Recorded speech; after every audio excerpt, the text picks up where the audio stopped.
condominios que he escuchado que dicen, no, bueno, después de 3 meses es que se considera moroso.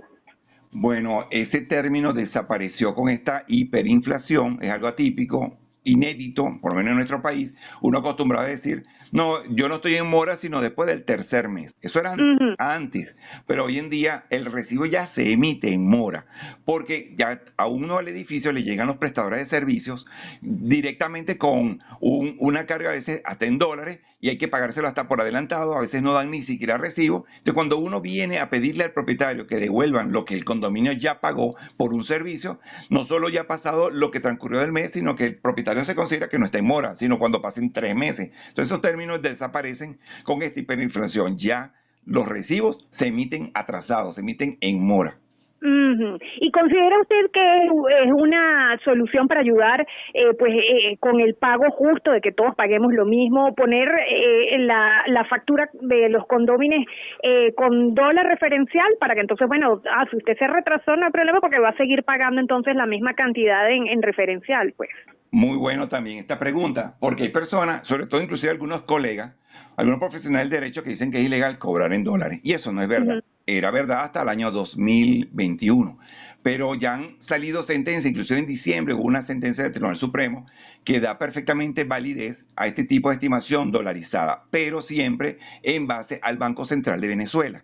Y Ujú. así Ujú. no hay ningún problema. Mi recomendación es emitir el recibo con las dos monedas, cosa de que el propietario tenga la libertad de elegir cómo puede o quiere pagar. Puedes pagar en bolívares, pero a la tasa del Banco Central del día del pago, o puedes pagar en dólares. Lo que no le puedes cargar intereses porque ya la moneda dólar será Ujú. intrínseca a la inflación dentro de su propia forma de ella manejarse. Entonces, esto es bien relativo cómo se debe manejar. ¿Y a partir de qué momento pueden entonces tomarse acciones judiciales? ¿Cómo hace un edificio entonces para... hay edificios que yo conozco, por ejemplo, ahí en Los Naranjos de las Mercedes, que tienen más de 25 meses sin pagar. Bueno, te digo por ejemplo el extremo. El recibo se deja de pagar o prescribe cuando ha pasado 20 años. Imagínate, es muy difícil que un apartamento tenga tantos años así y nunca se le haya hecho una gestión de cobranza. Entonces, si ya sabemos el tope, quiere decir que todos los recibos que tengan menos de 20 años se pueden cobrar.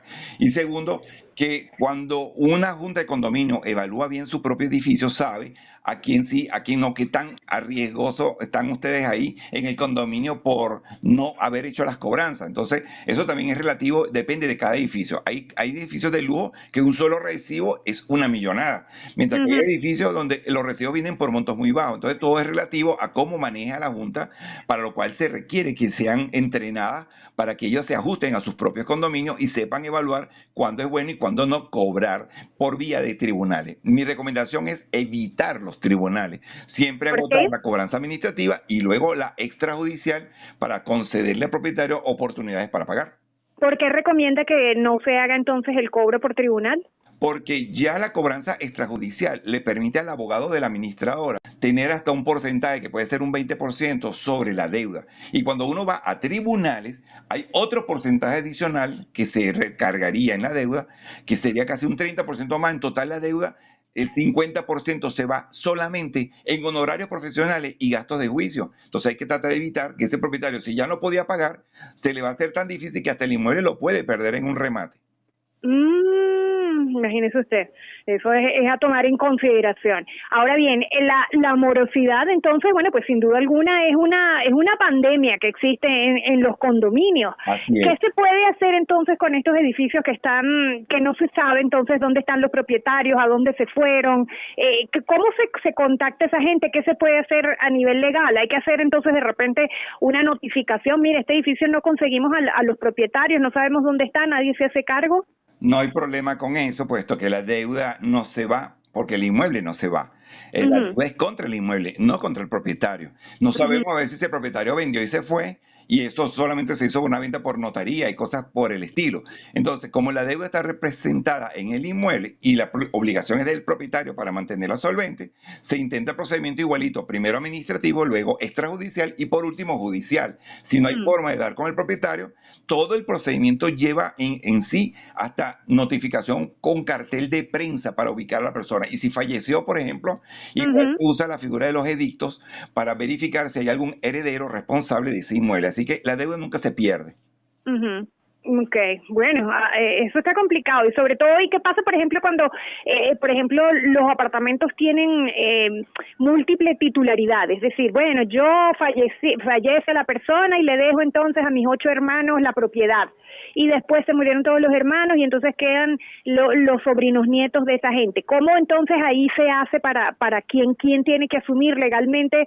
¿Hay una imputación a toda esta gente que bueno, que les quedó ese paquete sucesoral? No, Eila, eso es muy sencillo. Sencillamente hay un representante de la sucesión, por eso es que en la ley existe la figura del RIF o del Registro de Información Fiscal, y a la sucesión se le otorga un registro de información fiscal, un RIF. Y cuando se hace la declaración sucesoral, en estos casos, siempre hay un representante de la sucesión, que es el que asume la responsabilidad frente a los herederos o posibles propietarios de esa forma de manejar administrativamente el inmueble. Así que siempre hay un titular para intentar identificar el representante del inmueble.